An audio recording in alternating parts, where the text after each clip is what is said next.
My name is Reverend Dr. May Scam. Today is Tuesday, April 29th, 2025. Today is day 500.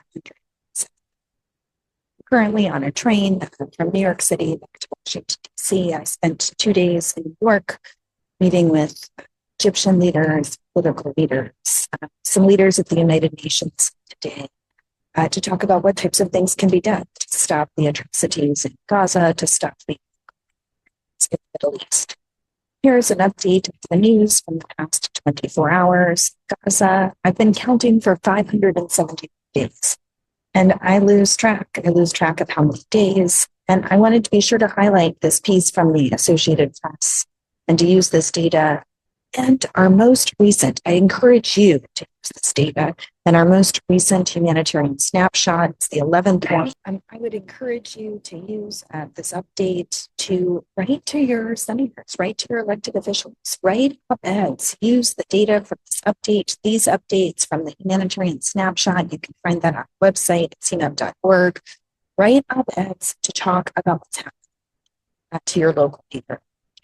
And use this as prayer as you call prayer meetings and you invite other people to join in vigils and activism to seek to bring immediate humanitarian assistance to Gaza, to seek it end all violence. So this AP News report came out today that's saying for nearly 60 days, Israel has blocked food from Gaza. Palestinians are struggling to feed their families. No food, fuel, medicine, or other items have entered the Gaza Strip for almost 60 days because of that aid being blocked by Israel. Aid groups are running out of food to distribute. Markets are nearly bare. All of the bakeries have run out of flour for bread. Palestinian families are left struggling to feed their children. In the sprawling tent camp outside the south city of Khan Yunis, Miriam al-Najjar and her mother-in-law emptied 4 cans of peas and carrots into a pot. They boiled it over a wood fire. Then they added bouillon, a little bit of spices. And that, with a plate of rice, was the one meal on Friday, 1 meal a day for 11 members of their family, including 6 children. That just gives you a snapshot of what life is like in Israel. Israel yesterday boycotted the opening day of the hearings for the ICJ at The Hague, the International Court of Justice, on its decision to ban UNRWA, the UN Relief and Works Agency for Palestinian Refugees. Israel's foreign minister said Israel submitted its written position but would not participate in this, quote, circus, end quote, accusing UNRWA of being infested with Hamas terrorists. The hearings in The Hague, which were expected to last all week, follow a request by the UN General Assembly with 40 countries, including the US, set to speak as a part of those proceedings. The head of Israel, Shabbat Ronen Bar, announced his resignation yesterday, saying he'll step down on June 15th after 35 years of service. Netanyahu announced that he was firing Bar in March, but Bar claimed he was dismissed because he refused Netanyahu's request to disrupt his corruption trial and spy on Israeli protesters. In terms of Iran, Iranian officials said that the failure to observe safety principles at the court of Bandar Abbas, where an explosion on Saturday killed dozens, though further testing is needed to identify the exact cause of the blast. So they're saying it was a failure to observe safety principles. Iran also proposed a meeting with the European signatories of the 2015 nuclear deal, potentially in Rome on this Friday, if negotiations with the U.S. resume. Diplomats said yesterday they added that the Europeans have not responded to that request. In Yemen, amid the U.S. bombing campaign on Yemen targeting the Houthis, a jet fighter yesterday fell off the aircraft carrier, the USS Harry Truman.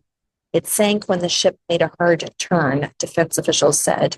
It marks the strike group's 3rd mishap and its Middle East deployment, although officials say it's unclear whether or not the intensified pace of operations was a factor in the lost aircraft. I did not read anything about injuries to U.S. personnel.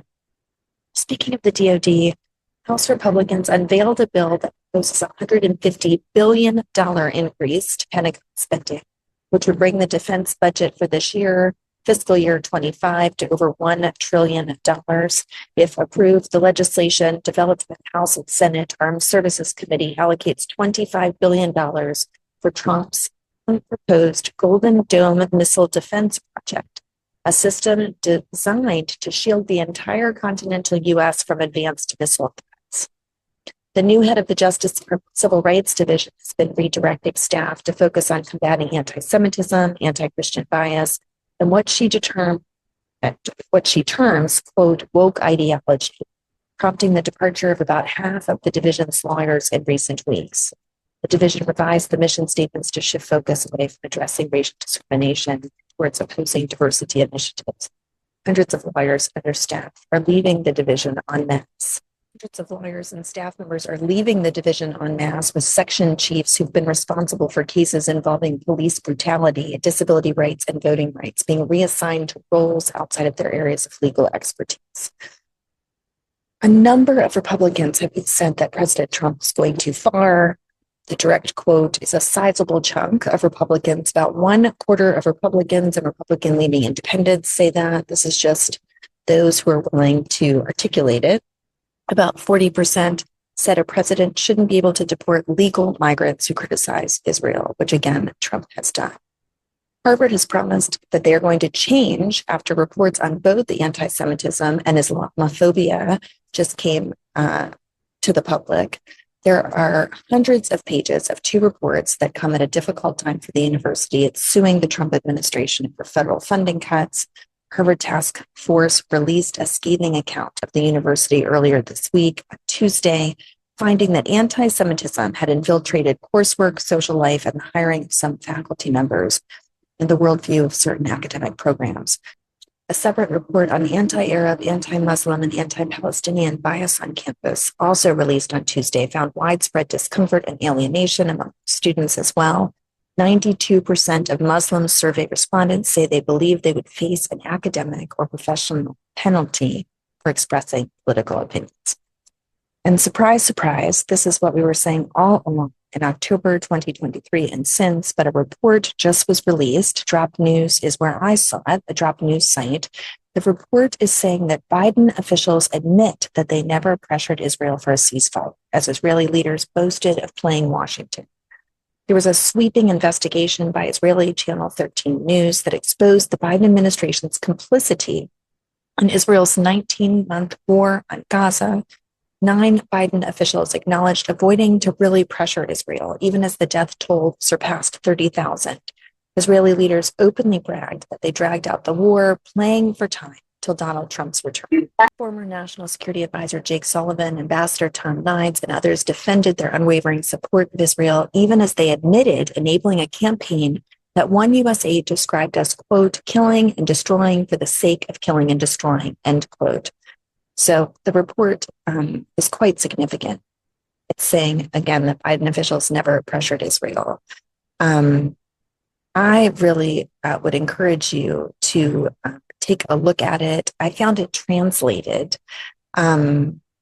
Essentially, there were several main points. One of the main points was that we fought for over a year. The administration never said ceasefire now. So the former ambassador from Israel to the United States, Michael Herzog, said that God did the state of Israel a favor, that Biden was the president during this period because it could have been much worse. We fought, implying in Gaza, for over a year. The administration never came to us and said ceasefire now. It never did. And that's not to be taken for granted. Biden aides privately admitted Netanyahu was dragging out the war, saying he's undercutting it every step of the way. He also revealed there were internal discussions in Washington about Biden giving a speech to pressure Israel politically, which would trigger new elections there, but Biden backed off. The U.S. covered for Israeli war crimes and blocked an aid report. You may recall State Department advisor Stacey Gilbert resigned after that happened, and the final version cleared Israel of violating U.S. law. Gilbert said it was shocking, and it's mendacity. Everyone knows it's not true. Even as settlers looted Gaza-bound trucks and Israel blocked humanitarian aid, Biden certified compliance and kept the weapons flowing. Netanyahu sabotaged captives' release, the talks to release captives, particularly with the goal of prolonging the war. American-Israeli hostage Gersh Kohlberg Poland was scheduled to be released the day that he was executed, and Amos Hochstein confirmed there's no doubt those hostages would still be alive. I mean, these are the types of things that this report says. I'll try to give more of an update on this on Thursday, and the weekly update is just so significant The report says that Biden backed Israel even after Netanyahu publicly undermined and insulted him. And it said that the Saudi deal collapsed because Israel refused to make any concessions. And there's direct quotes that lead to these conclusions. Finally, it's been announced that the conclave to elect the new Pope at the Vatican will begin on May 7th. So this will be the election of the 267th Pope on May 7th, following the conclusion of the Novem Dialis masses to pray for the eternal repose of the late His Holiness Pope Francis. So let us be in prayer for the cardinals, as they have a profound and significant decision to make that will have incredible effects, not only for Catholics, but for many around the world. Lord God, have mercy. Go before us in the efforts towards peace.